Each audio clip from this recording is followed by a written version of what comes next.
Well, it's good to be back with you. We are going through a book called The Exemplary Husband by Stuart Scott, and we're on chapter 3. I'm a little overwhelmed by this chapter, actually. It's a fairly long chapter, but even more than that, the substance of it is just really, really critical. And I almost thought about trying to cover it in a couple different settings with you, but I'm trusting that you have the book and that you're reading the book for yourself. So hopefully that's true, that you have the book and you're reading it. Because the discussions that we're going to have really are not going to be digging into the material deep enough to be of that great a value for you. Looks like I'm losing signal here somehow. We're about to lose my battery power. Oh my word.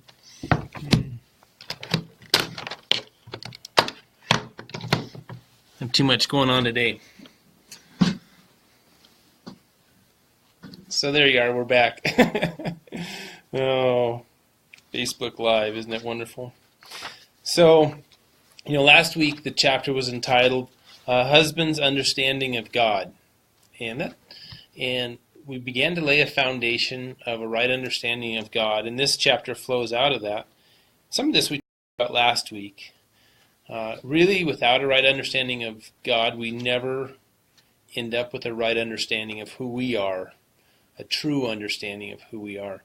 We'll experience the complexities of life, we'll feel the pains of life, and we'll look around us and wonder what's going on, and it won't make much sense to us until we have an understanding fundamentally of who we are as men. I think the takeaway from last week's chapter was that God was holy and righteous and good, and this week's chapter says that we're not. And then we have, the disparity there, and the complexity of that is then, so then what? How do we live in light of those things? He does a really good job talking about some of the false views that people have of our condition, of man in general, and then talks about what God's view of us is, and then what's God's provision for us. Some of the false views, really, I think that most people would fundamentally say that man is basically good, that there's at least a seed of goodness in man, that man is good. We might have been impacted by our culture or our upbringing. We might have things that have impacted us physiologically, that have caused us to not be good or caused us to have struggles, but man is basically good. And we realize that that's just really not true, that man is not basically good, that the Bible nowhere tells us that man is fundamentally good. It's from the very beginning, from Genesis, it says that as sin entered the world, man became broken, flawed, sinful, and that we're not basically good. If anything, it's the full opposite of that we're wicked, we're depraved, we're hopeless, helpless, that we struggle in every area of our life. There's a brokenness. And so if we begin thinking about being a husband, and we think about what it means to be a faithful husband, a faithful man, and we begin with the foundation that we're just maybe need a little tweaking here and there, but we're basically on the right trajectory. We just need some guidance and some counsel. Ultimately, we're never going to end up where we need to, the work that God truly wants to do in us, because we won't start with the right foundation of who we are. And so he does a good job of talking about the false views. Man is basically good. Jeremiah 17 says the heart is more deceitful than all else and is desperately sick. Who can understand it? We can't even know our own hearts. And so when we start thinking about being a husband and what it means to be a husband and the changes we need to make and the things that we aspire to, if we think we just need a little tweaking here and there, we're never going to get it right. We're going to be wrong from the very beginning of foundation. The other false view is man is getting better, that somehow we're progressing. We see technology and all kinds of knowledge growth around us, and we'd say somehow morally man is getting better also. But it's just not the case. The Bible doesn't say that that's the case. And we don't, experientially, we just don't see that around the world either. Experientially, we know that man is not getting better, as much as we might think we are. Man can be good enough. Man is a non-responsive victim of tragedy and senseless circumstances. Those are all false views again. And so he does a good job of, and like I said, if you don't have this book, you really need to get it, because this chapter's too substantive for us to go through it tonight. But so we begin with false views of man, that man is basically good, and we work then into, what does God say? Who does God say we are? What does the Bible clearly lay out for us so that we can understand our own hearts? Man was created by God. God is the central figure, and man was created for God and by God. The story that we're living is not about us. It's not man-centric. It's not me-centric. It's not about me. The story and the context that we find ourselves living in is God is at the center, and we were created by him and for him. It's not the other way around. God is not like our genie or our someone we go to when we have crisis that can help us.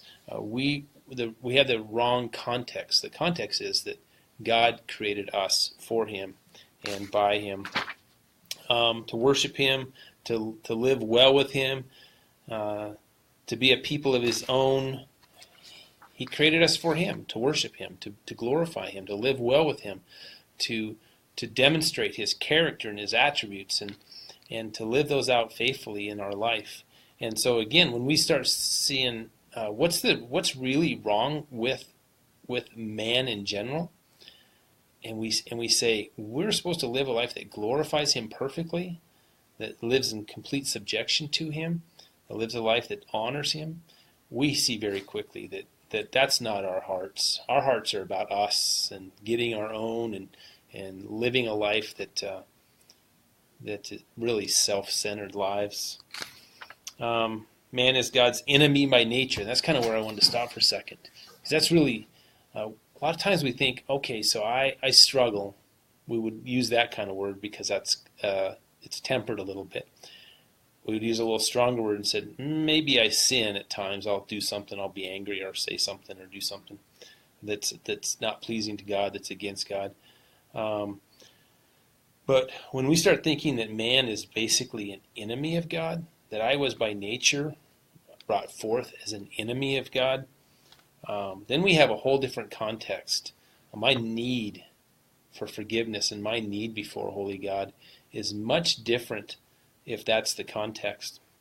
He quotes Isaiah 59:2, "But your iniquities have made a separation between you and your God, and your sins have hidden his face from you so that he does not hear you." That there's a separation between God and us, and it's by nature, because I was born sinful. I was born with a sin nature.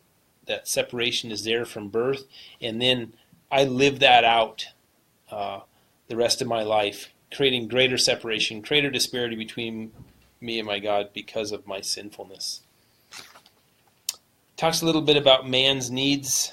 So if that's true, if we're broken by nature and sinful, in living in rebellion and opposition to God, then what's our greatest needs? Well, our culture would tell us our greatest needs are very strange in light of that reality.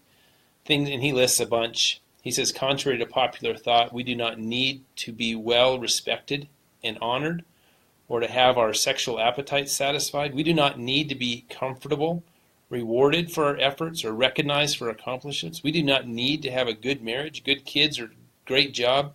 We do not need for others to understand us or where we are coming from. God also does not say that we need the love of others or security. Certainly, we may desire all these things, but we do not need them.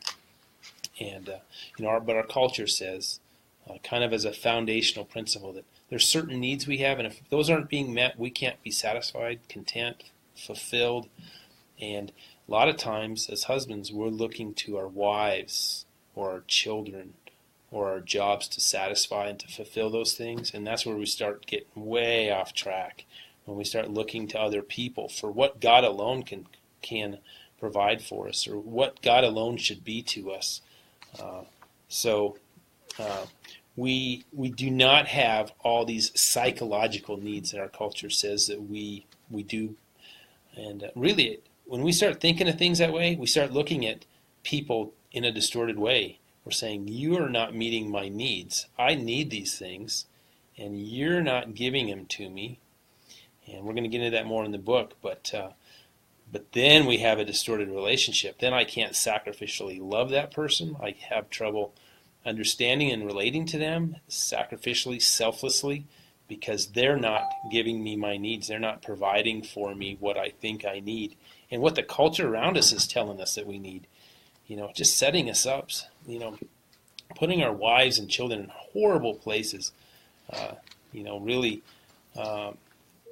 creating with us this discontentment that they're not providing for me what I need.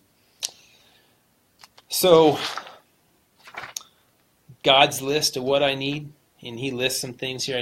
A man needs to walk with God in his truth. A man needs God to act. He needs to intervene in our life to rescue us from this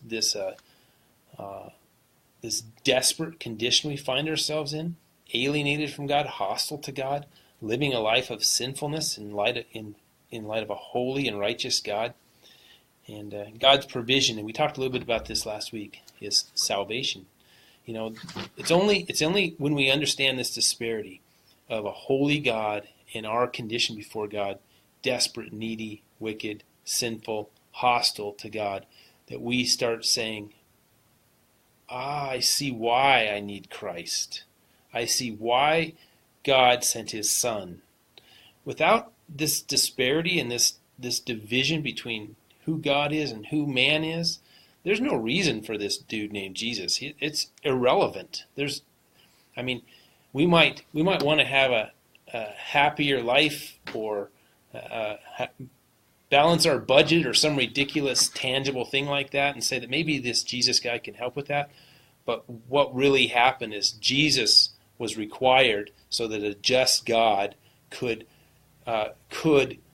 deal with a unholy, unrighteous people. And we can be reconciled to God, but only in Christ. Our sin was put on Christ, and it was paid for. The wrath of God was poured out on his Son, and we are now forgiven, but only forgiven because our sin has been paid, and it's been paid.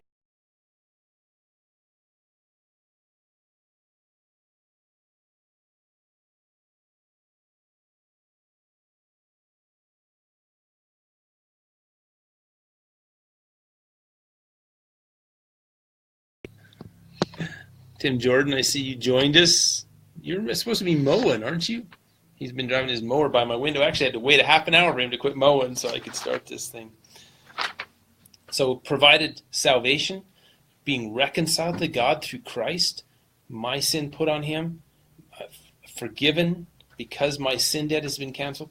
And then, if that isn't enough, this reconciliation to a holy God, he works out a sanctification, and really it's a setting us apart.